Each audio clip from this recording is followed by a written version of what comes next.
សួស្តីបងប្អូនអរគ្នា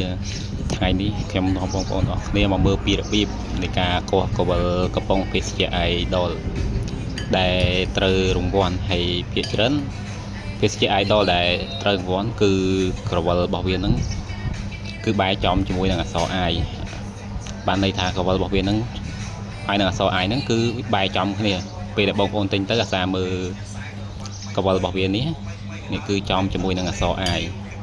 នេះដូចខ្ញុំដាក់ដៃឲ្យមើលគឺទៅចំអក្សរ I នេះ